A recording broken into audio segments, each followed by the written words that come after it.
Good afternoon and welcome to the Narrow Path radio broadcast. My name is Steve Gregg and we're live for an hour each weekday afternoon. We have an open phone line so that you can call in through this hour with your questions about the Bible or the Christian faith that we can discuss here, commercial free, no breaks, except at the bottom of the hour I do take a break to let you know how to reach us. But yeah, we don't have anything for sale. We have no sponsors. We just use this whole time to take your calls, and you can call if you have questions or if you have a disagreement with the host about something that's happened, been said on the program. The number to call, by the way, it looks like I'm looking now at a full switchboard, so don't call right now, but call in a few minutes. Lines do open up. The number to call is 844-484-5737. That's 844-484-5737. Now, we have a couple of things happening tomorrow in Southern California for those of you listening in that area, which is where I live. Once a month, we have a men's Bible study on Saturday morning in Temecula, and that's happening tomorrow morning, 8 o'clock for men, and that's held at a location you can get the address at our website for. And then in the evening, I'm in another location in Southern California, in Orange County. We have a Bible study in Buena Park, and that's going to be about the book of 1 John. It's going to be an overview of the whole book of 1 John, and that's tomorrow night. So if you're interested in these meetings, you can go to our website, thenarrowpath.com, for announcements. By the way, the meeting tomorrow night is 6 o'clock. Might be a little earlier than you'd be expecting, so I don't want you to show up late if you're coming. It's at 6 o'clock, and the men's Bible study is at 8 in the morning in Temecula. All right, so check that out if you'd like to join us. We'd love to see you. Go to thenarrowpath.com, look under announcements, and you'll see the time and place of these gatherings. We're going to go to the phones now and talk to Justin in Topsham, Maine. Hi, Justin. Welcome to the Narrow Path. How you doing, Steve? Can you hear me well? Yes, sir. Okay, so speaking of 1 John, in 1 John chapter 3, verse 6, no one who lives in him keeps on sinning. Now, I know the rest of the book, there's some parts where he's talking about practicing sin. So my first question is, should we view the book of 1 John as kind of a whole? That way it doesn't seem a little weird. And then secondly, the second question has to do with cessationism. What is I have a good friend of mine who is a cessationist, and I have yet to get an answer from him about the passages that speak of the ceasing of gifts. So, and I'll take my answer off the air, if that's okay, sir. All right. Well, thank you for your call. Good to talk to you. Thank you so much. All right. Thank you.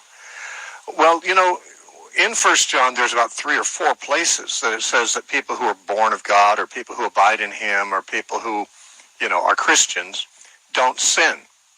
And yet every Christian knows that they have sinned since becoming a Christian, which seems to make it seem unrealistic. Or else, of course, makes it seem like maybe we're not Christians because we do sometimes sin. But the New Testament writers have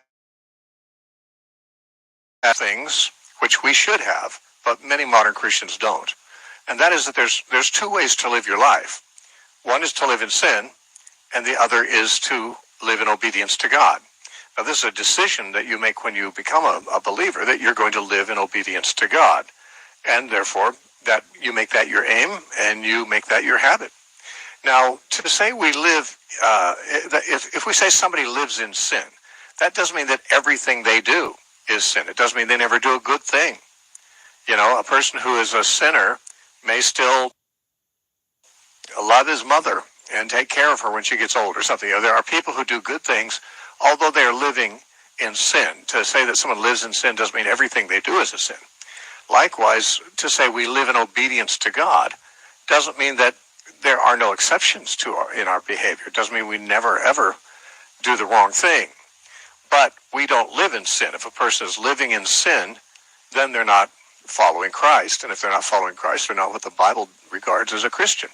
So John assumes his readers know this because, in those days, they didn't have a Christianized culture outside the church. In the Roman Empire, everything was pagan. Their morals were atrocious and so forth. They were idolaters. They were immoral. And so when a person became a Christian, their course changed. And it was very obvious. They're not living in sin anymore like the rest of the world does. And so when John says, he that is born of God does not commit sin, he means there was something about us that wanted to. Obviously, our flesh wanted to. But our hearts and our minds really don't want to. That's what Paul talked about where, I do the things I hate. And the things I want to do, I don't do. He says, I see this in my mind. I agree with the law of God. I'm in favor of doing the right thing. I really want to do the right thing. But I see that I have some force, some law in my members that brings me into bondage to sinning. So from time to time, a Christian does stumble into sin. But even when they do, it doesn't represent the way they want to live their life. They've had a weak moment. And because it's not the way they want to live their life, as soon as they've done it, they repent. They don't live in sin. They may fall into sin, but they don't live in it. So that's what John means. And he assumes that all people of his generation knew that. That's what it was. You're a sinner, a pagan, living in idolatry and immorality and dishonesty and all those evil things that pagans in the Roman Empire lived in until you become a Christian. And when you become a Christian, you renounce those things. You stop living that way. Your life goes another direction from what it was doing before. And you might fall into sin once in a while, and John is not denying that. In fact, John acknowledges that because he says in the same book, in 1 John 2, verse 1, my little children, these things I write to you, that you may not sin. I'm writing to you so that you don't sin. But if anyone does sin, he says, we have an advocate with the Father, Jesus Christ the righteous, and he himself is the propitiation for our sins, and not for ours only, but also for the sins of the whole world. So he does say, sometimes we do sin. We don't want to. I'm writing to you so you won't. I'm writing to you so that sin will no longer be a part of your life, but if you stumble into sin, thankfully it's not the end of the path for you. We have a redemption in Christ. But notice a couple of verses later, he says in 1 John 2:4, he who says, I know him, and does not keep his commandments, is a liar, and the truth is not in him. Now, keeping God's commandments is living obediently. And anyone who says they know Christ and they don't live obediently, they don't know Christ. He says they're lying. They may not know they may be lying to themselves, or their pastor may have lied to them. Their pastor may have told them they're a Christian, even when they've never departed from their sinful life. But he says it's a lie, whether you're lying to yourself, lying to others, or someone else has lied to you. If you think you know God, but you're living in sin and disobedience, you don't. You don't know God. And that's made very unambiguous. So several times throughout the book, John does say, those who are born of God, those who he dwells in and so forth, those who abide in him don't sin. But he's not saying it never happens that we sin. It just means that our life is the opposite of a life of sin. It's a life of obedience, which is unfortunately punctuated by failures on occasions. And so that's what he means by that. Now, about cessationism, for those who don't know that word, you asked about it. Cessationism is the doctrine that the gifts of the Holy Spirit, at least what some people might call the sign gifts of the Spirit, healing, prophecy, miracles, that kind of thing, tongues, interpretation of tongues. Some people say that those gifts have ceased. That's why it's called cessationism. Cessation means ceasing, the ceasing of the gifts. And many people believe that this happened when the New Testament was completed. Or they don't put such a fine point on it. They just say after the apostolic age. Now, I don't know if they would say this happened the moment John, the last surviving apostle, died. Suddenly all the gifts disappeared. Or if there's some more generic or general area in their mind called the apostolic age. One thing I can say, though, is whatever they're thinking of, it's not in the Bible. There's nothing in the Bible that speaks of an apostolic age after which the gifts will go away. Paul did not seem to be aware that the gifts would ever be taken from the church. In fact, he said in 1 Corinthians 1:7 that you lack in no gift while you're awaiting the revelation of Jesus Christ. That's why we're waiting for Jesus to come. We don't lack any of the gifts. I'm still waiting for him to come. So I believe the church still has the gifts, and there's certainly nothing in the Bible that would indicate otherwise. Why do so many people think that the gifts have ceased when there's not one verse in the Bible that says it? Well, I think it has a lot to do with our tendency to look at our own church and say, well, we don't have these things going on in our church, so I guess they're not supposed to, because certainly we couldn't be deficient. We can't be at fault. We can't be the ones who are negligent of something we shouldn't be neglecting. So I guess the fact that we don't see these things in our church must mean we're not supposed to. Must mean that those aren't for today. And that's what a lot of people, I think, are reasoning. But they're not reasoning from Scripture. Now, many of them, of course, do cite 1 Corinthians 13, where Paul said that the gifts are that we prophesy in part and we know in part. That is, we have only partial, imperfect functioning of the gifts. But he says, but when that which is mature or perfect has come, that which is in part will be done away. Now, some people say, well, that which is in part is the gifts. And therefore, when that which is perfect has come, Paul says, then the gifts will be done away with. Well, he doesn't say the gifts will be done away with. He said, when that which is mature comes, then that which is partial will be done away. But that might mean, when we are mature enough that we function in the gifts in a mature way, then this immature functioning and this incomplete functioning of the gifts will pass, and we won't do that way anymore. Because the next words he says are these. He says, when I was a child, I spoke as a child. I acted as a child. I thought as a child. But when I became a man, I put away childish things. Now, why does he say that? He's just said that the gifts, we operate in the gifts in a partial way, but when that which is mature comes, then that partial way of doing things will be done away. He says, I was a child once, but when I grew up, I put away the childish things. Now, what did he do as a child? He said he thought as a child, he acted as a child, and he spoke as a child. So is he saying speaking and acting and thinking are things that he stopped doing once he ceased to be a child? No, he stopped doing it in a childish way. He says, I put away childish things when I became a man. But what he put away was not thinking, but thinking as a child. It was replaced with thinking as an adult. Same thing with acting and speaking. He did put those things away, the childish ways, but he didn't stop thinking and speaking. He just stopped doing it like a child. He started doing it like a mature man. And that's what Paul says, that we currently are using our gifts in an immature way. At least they are, the Corinthians were. And he says, but the truth is that the maturity will come. When that which is mature comes, then this childish stuff will be done away with. So he's not saying the gifts will be done away with necessarily. Now, if he is, as some people think, if he is saying the time is going to come when that which is perfect has arrived, whatever that is, something else, and then the gifts will be ceased. I mean, that's what cessationists think he means. Well, then what is that? What is the thing that's perfect that has to come that will cause the gifts to be taken away or to cease? Well, if Paul is talking about such a thing, the best way to understand it would be Jesus coming back. When Jesus comes back, the gifts will be able to be ceased. Just like Paul said in 1 Corinthians 1:7. You lack in none of the gifts while you're waiting for the coming of Christ. But the cessationists often will say something like, well, that which is perfect is a reference to the completed New Testament. When Paul was writing, most of the New Testament was not yet written, but of course it has been now, and we now have a perfect revelation from God in a complete New Testament canon. And that's the perfect.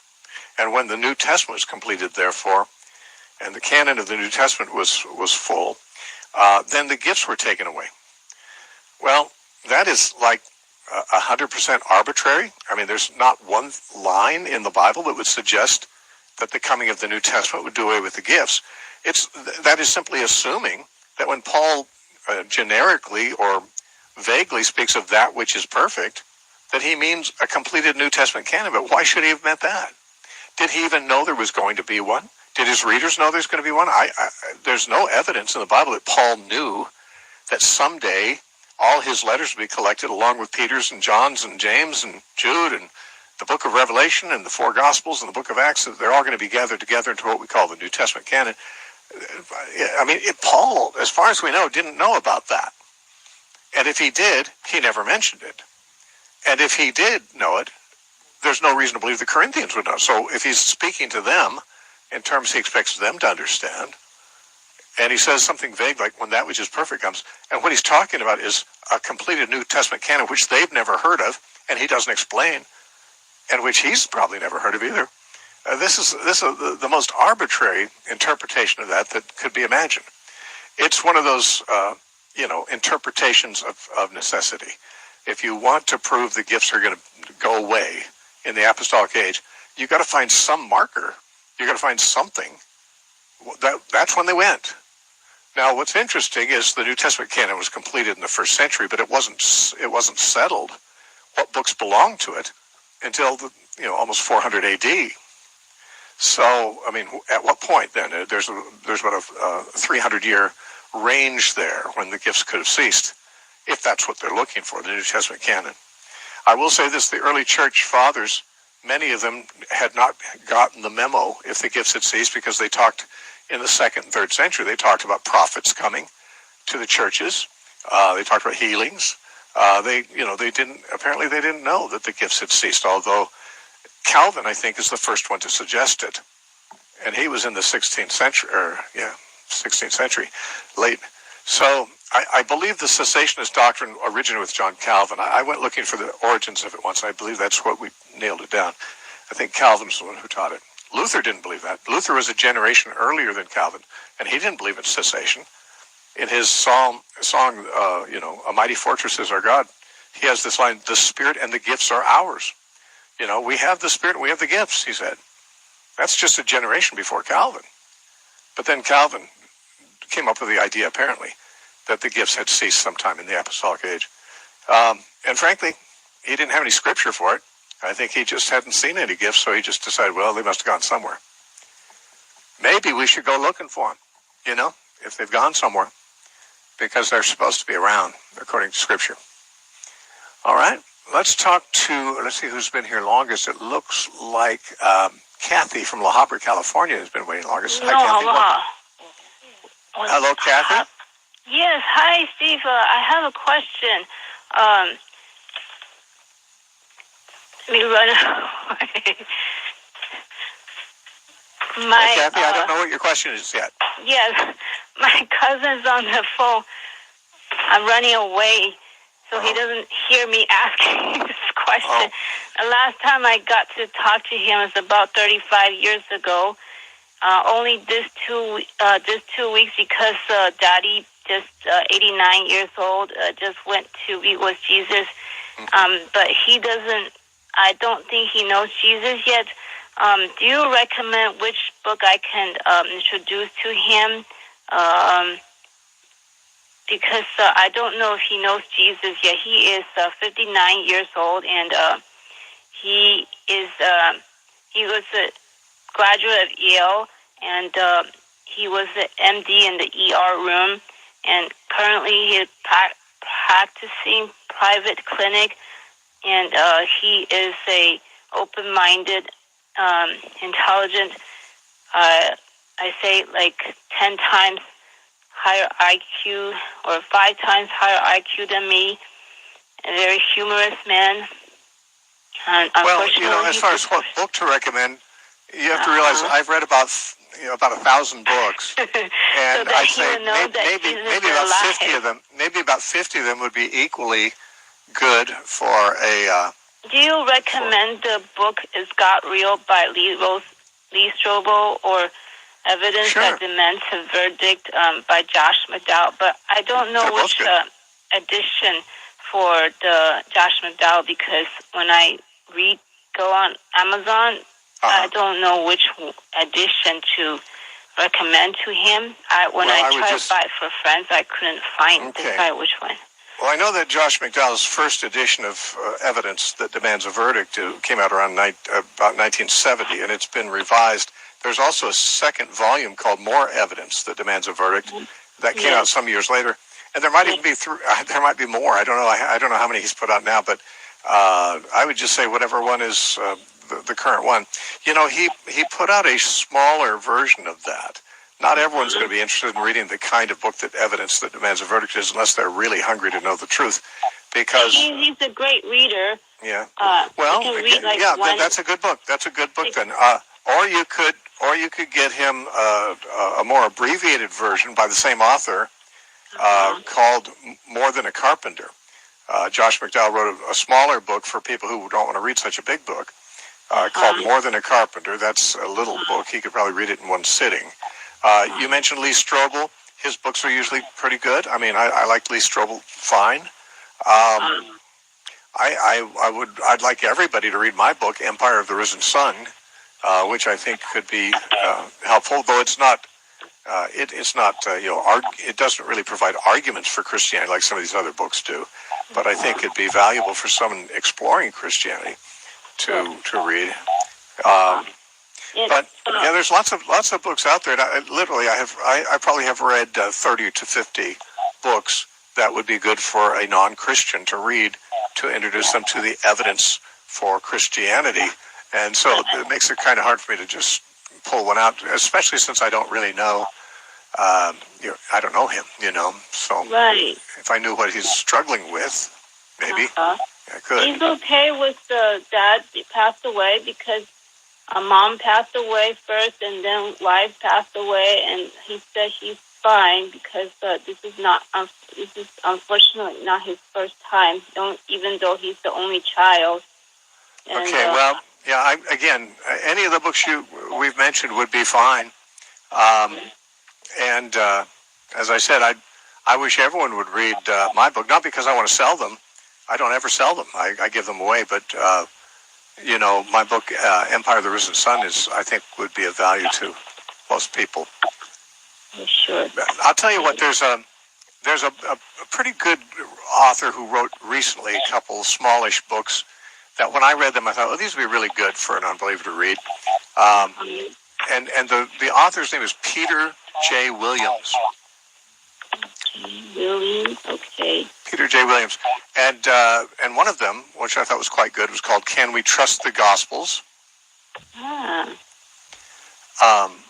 And he wrote another one, I don't remember what the title of it is, like something like Is the Bible True or something like that. I don't remember. But if you looked up his name, Peter J. Williams, say at Amazon, I know that his book, Can We Trust the Gospels, is a good book. And it's not a very long book, but he's good at summarizing the information. Okay. And he's a real scholar. He's a good scholar. Do you recommend me also to have him look up Passover and also give him a copy of the Book of John? Well, reading the Book of John is always good. As far as the Passover, what do you mean, studying the Passover? Just look it up, because Passover is the blood of the Lamb. Well, Passover is one of many, dozens of topics that could be value for him to read about. It's, there's so many books. There's just too many books for you to know what to recommend. So just the ones I mentioned are the ones I'm going to recommend. And I could recommend other ones, but we need to take other calls, and we can't survey the whole field of Christian apologetic literature at this point. Yes. Okay. Okay, Kathy, thank you. Let's talk to, Gene from Gainesville, Florida. Gene, welcome. Hey, good afternoon, Steve. First, I want to take a second and thank you and your wife and your team there for your ministry. It really encourages us to search the scriptures and be Bereans. Yeah, thank you. By the way, your phone is probably on speakerphone. There's a lot of road noise coming through it. Yeah. Let me go to see if I can go to handheld here. But real quick, my question is about it from the perspective of someone who was raised in the premillennial tradition. And it has to do with the call you took on Tuesday in reference to Revelation 20, verse 7, with the unchaining of Satan for a brief time. And I've been examining the the differences between premillennialism and amillennialism for the last few years. And your response provoked in me to question the amillennial's perspective on your interpretation of Revelation 20, verse 7, based on the writings of three New Testament Okay, I'm going to have to put you on hold. I'm going to put you on hold here because we're at the bottom of the hour. Maybe you can get your phone off of speakerphone. We can hear you a lot better if you do. And I'll put you back on in about, a minute or so. So stay tuned and we'll come back to you. I just need to let our listeners know that The Narrow Path is a listener-supported ministry.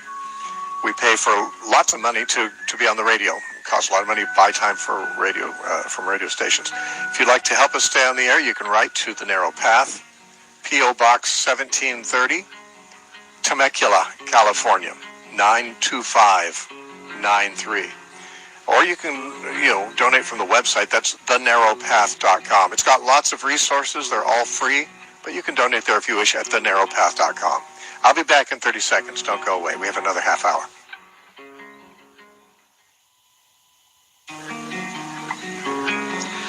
In a 16-lecture series entitled The Authority of Scriptures, Steve Gregg not only thoroughly presents the case for the Bible's authority, but also explains specifically how this truth is to be applied to a believer's daily walk and outlook.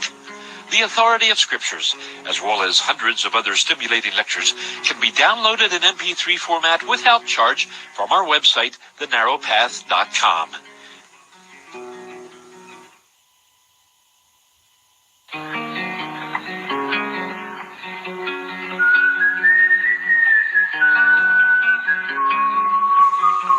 Welcome back to the Narrow Path radio broadcast. My name is Steve Gregg, and we're live for another half hour taking your calls. Our lines are full, and we'll probably occupy the remaining half hour, so I'm not going to give out the phone number at this time. But so that we might hope to get through all of these calls, I'm going to just ask the callers to do something that we haven't had done today very much. It's always nice when people will call up and say, my question is, and then give me a question. Especially since you're calling to ask a question. Just ask the question. You don't have to give me a bunch of background for it. If I want background, I'll ask you. But we have a lot of people waiting, very little time. So whenever I put you on the air, if you don't mind, just say my question is. Or if you don't have a question, just say my disagreement is. But that way we can actually get to the question soon enough and hopefully get more callers in. We were talking to Gene from Gainesville, Florida before the break, and he didn't get his question out, so we'll put him back on here. Hi, Gene. Welcome back. Hey, Steve. Yeah, thanks. Hopefully this is clearer now. Hey, so my question is in regard to the Amillennial's perspective on Revelation 20, verse 7, and your explanation earlier this week. So the three New Testament writers, Peter, Paul, and James, all write about, during their time period, the ongoing and active role of Satan. He's prowling around like a roaring lion. He's an adversary to us, is what Paul taught, an active adversary, and then James talks about. I'm aware of it. Go ahead. What is your question then? Yeah. So the question is from an Amillennial's perspective, how is that reconciled with the aspect that the 1,000-year reign of Christ is really, it's a figurative aspect, and that Satan is unbound at the end of that. Therefore, theoretically, he would still be, he'd be bound in the time. Okay, I got you. Okay. Yeah, that's about the most common question people have when they first hear about amillennialism, because amillennialism holds that Revelation 20 is symbolically describing the time between the first and the second coming of Christ as the so-called 1,000 years. Of course, it's a lot more than 1,000 years, but the number 1,000 years is thought to be simply symbolic for a really long time without any suggestion of how long that would really be. Now, during that time, according to amillennialism, that time began when Jesus was here the first time, and it will end at the end when Jesus comes back. So we're kind of living in that 1,000 years. But the big question that people have, probably more often than any other, isn't Satan supposed to be bound during the 1,000 years? After all, he's loosed again at the end for a little while. That would mean that he was bound when the New Testament writers wrote about Satan roaming about like a roaring lion seeking whom he may devour, or those kinds of things, or even now. Is Satan around now? Of course he is. Of course he is. So how could he be bound? Why would someone believe that the binding of Satan took place at the first coming of Christ and that he's still bound until the time at the very end when he's loosed for a little while? The confusion here comes from, I think, misunderstanding what the imagery of Revelation is trying to say. Revelation is not telling us that Satan is literally, nowhere around. This is written in a vision to make the point that Satan has been bound in one activity in particular. Yes, the pictures of him as a snake or a dragon with a chain in a bottomless pit. I mean, this is all the imagery of the vision. But the point that it keeps making is he is bound, it says in verse 3, so that he should not deceive the nations anymore until the 1,000 years were finished. And then in verse 7 it says, and 8, when the 1,000 years have expired, Satan will be released from his prison and will go out and deceive the nations. Okay, so this is simply a description of Satan being bound with respect to his ability to deceive the nations. It's not saying he's literally bound somewhere. I mean, when Jesus said he had bound the strong man in Matthew chapter 12, meaning Satan, he had bound Satan and was spoiling his house, he didn't mean that Satan was literally in a closet tied up and with the door locked somewhere and he couldn't get out. This is simply making the point that Jesus was plundering Satan's domain and Satan was as helpless to stop him as if he had been bound and was simply watching as a home invader, stole all this stuff and couldn't resist. The imagery of these things is not saying that Satan had literally tied up somewhere or chained somewhere. Jesus was explaining in Matthew 12 that, although Satan is not literally bound somewhere, he's as helpless as if he was bound. Jesus is coming into the devil's territory, taking his stuff, loosing the people who are demon-possessed and letting them go. That's plundering Satan's house. And Satan couldn't stop him any more than a man who owns a house who's tied up could stop a home intruder. Now, the same kind of imagery here, I mean, it's a different image. It's a dragon instead of a man. It's a chain. It's not bound in his own house. But the idea is that Jesus at his first coming has, rendered Satan helpless in areas that he was not previously helpless. Now, when he's loosed again, he will not be helpless in this respect anymore. The binding of Satan refers to him being rendered incapable of resistance or incapable of doing something that he could do before. Yes, it looks very absolute. The dragon's in a pit, the lid's on there, and so forth. He's got a chain on him. That's that's no more literal than the beast is literally an animal with the mouth of a lion and the feet of a bear and the body of a leopard, and has 7 literal heads and 10 literal horns that have crowns on the horns. No one takes that literally. No one believes that's a real animal fitting that description. That's how Revelation talks. That's how Revelation describes things. That's how visions are. Zechariah has visions like that. Daniel has visions like that. They are never in literal terms, but they are impressionistic. They have all kinds of details in the vision because a picture is worth 1,000 words, and it might take 1,000 words to describe the picture. But the picture itself is getting across an idea. And the idea is, before Jesus came, the nations, that means the Gentile nations as opposed to Israel, were under the deception of Satan. They were his domain. Only Israel had been selected by God to receive the law, to receive prophets, to receive revelation. The rest of the nation was left to Satan, of the nations. The Gentile nations were under Satan's blindness. They were all worshiping demons, sacrificing their children to idols and things like that. Satan kept them in blindness and darkness, and no one challenged him. Well, Jesus did, because when Jesus came, he defeated Satan at the cross and sent his disciples out to disciple the nations, that is, the Gentiles, and to tell them the gospel. So Satan could no longer keep the nations in deception. Now, somebody said, well, doesn't he still deceive the nations? Well, he deceives people. That's the point. He deceives people. He's the deceiver, to be sure. He roams about like a roaring lion seeking whom he might devour. But he can't deceive the nations as a whole anymore. In other words, there was a time when all the Gentile nations other than Israel were Satan's rightful domain. God allowed him to deceive them. God allowed them to be in darkness. That time has ended. The light has come, and the true light now shines. And it's going out to all the nations. Satan cannot keep them in darkness anymore. Now, can he deceive individuals? Of course. Of course he can. And in every nation, there are people who are deceived by Satan. In fact, even Christians get deceived by him some of the time. That's not what this vision is talking about. This vision isn't talking about whether Satan can deceive people or not. It's talking about he's been stripped of any right to keep the nations in deception anymore. They are no longer his domain. They're Jesus' domain. Jesus said, all authority in heaven and on earth have been given to me. Therefore go to the nations and make disciples of all the nations. So the church age is the time when Satan cannot keep the nations in deception anymore. So he can deceive anyone who wants to be deceived. And apparently plenty of people want to be.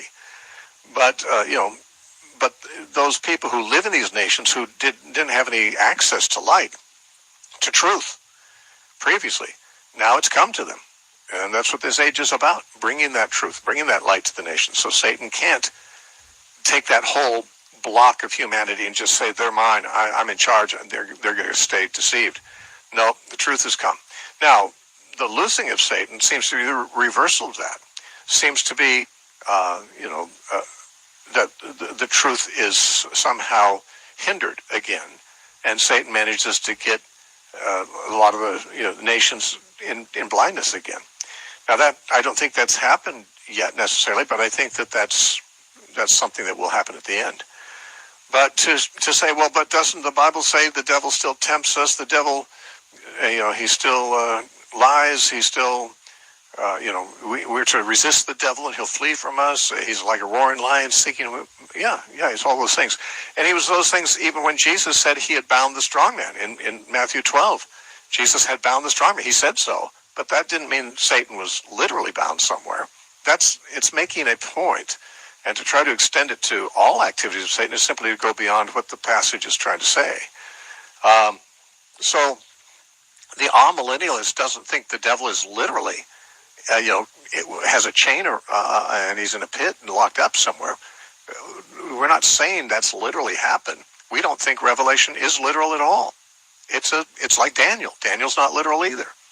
And Zechariah is not literal. I mean, these kinds of visions are always given in symbolic imagery. There's not one of Daniel's images that are given in literal imagery. And same thing with the Revelation as far as I'm concerned. So anyway, that's how I understand it. Okay, thank you, Gene. Good talking to you. Okay, we'll talk next to Carrie from Dallas, Texas. Carrie, welcome. Hi, Steve. Hi. Just something on your last point there. When Jesus did announce that he bound the strong man, afterwards, did he not still cast out demons? Yes, he did. In fact, he said that's why he was able to cast out demons, because he had bound the strong man. Yeah. Okay. Well, my question is about Romans 11:25 and 26 again. You've helped me a lot here, but I still have some more questions. And about three. First of all, Paul's use of Israel in 25 and his use of Israel in 26 don't seem to be the same Israel. One seems to be national Israel. The other seems to be repentant Israel. And then Paul makes the statement that a partial hardening has happened to Israel until the fullness of the Gentiles has come in. Would that not indicate that this hardening is continuing today?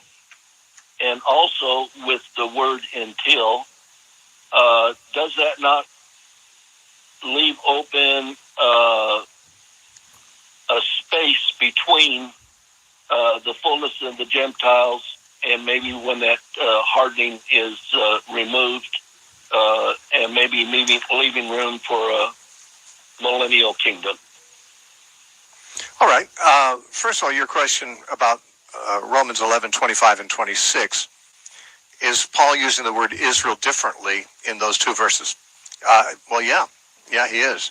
In verse 25, he says, "For I do not desire, brethren, that you should be ignorant of this mystery, lest you should be wise in your own opinion. That hardening in part has happened to Israel," meaning the nation or the race of Israel, "until the fullness of the Gentiles has come in. And so, or in this way, all Israel will be saved." Now, we know he doesn't mean national Israel will be saved, because he's denied that earlier in chapter 9 and verse 27. In chapter 9, verse 27, he quotes from Isaiah chapter 10, which says, "Though the number of the children of Israel be as the sand of the sea." Okay, there's a lot of people who are descended from Israel. It says only the remnant will be saved. So not all of the Jews will be saved. And by the way, if Paul did predict that someone other than the remnant would be saved, he sure missed his mark, because there's, the vast number of Jewish people who've lived at his time and since have not been saved.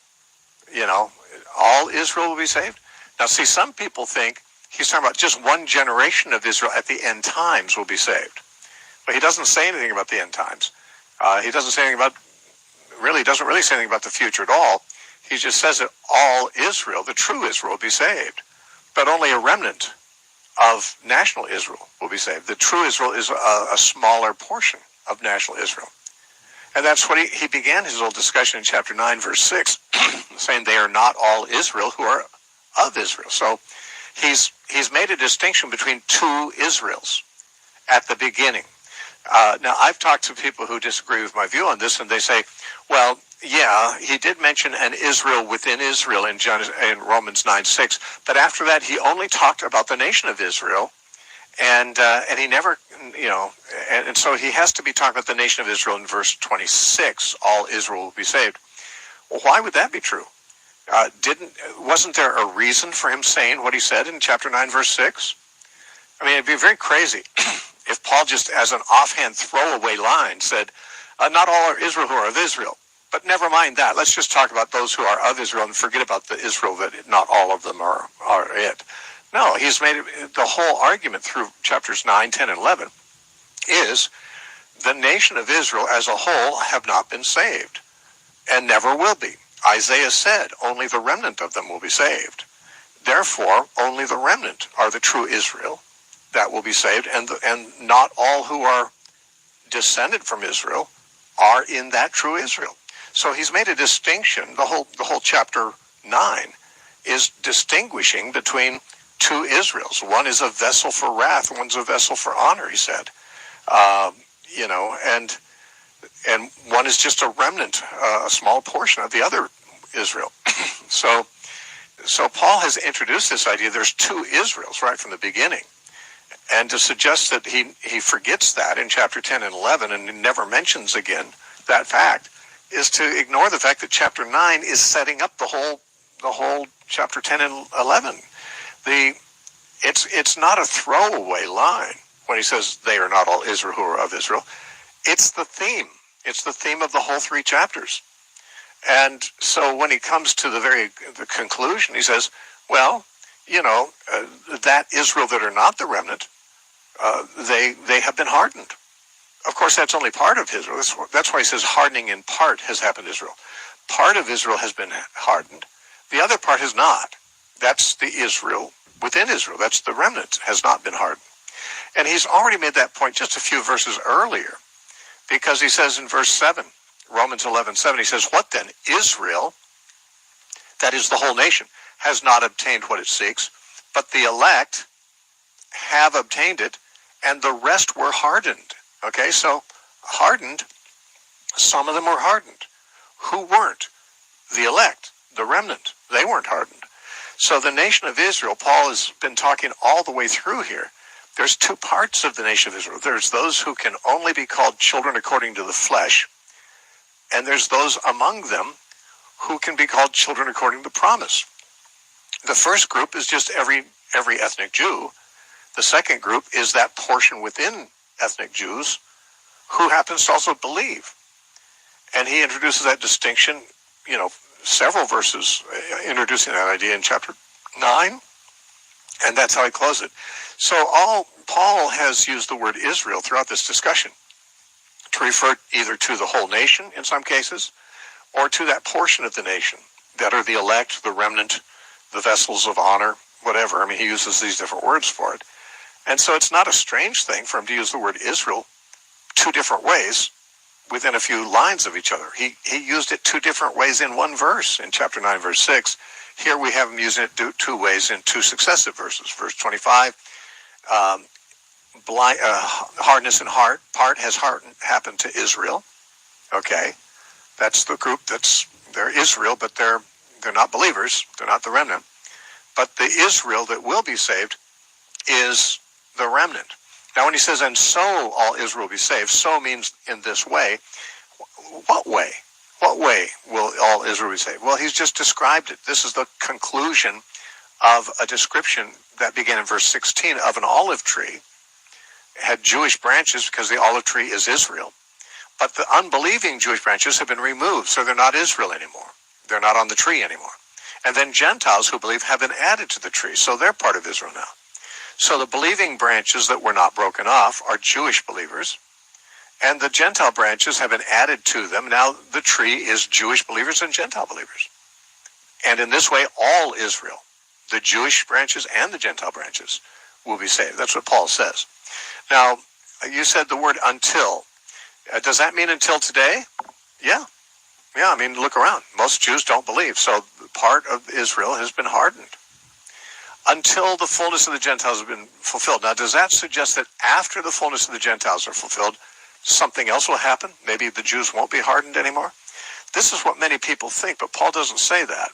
Paul does not describe anything happening after the Jews are partially, no longer hardened. The word until doesn't always mean he's predicting the end of something.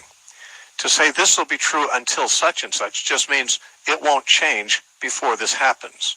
Will it change after that? Well, maybe, maybe not. It's not predicting that unless it does. It doesn't predict anything after that. So, I mean, when God said to Jacob, I will not leave you or forsake you until I have fulfilled all my promises to you, does that mean, okay, but then I'm going to leave you and forsake you? After I fulfilled my promise, I'm going to forsake you.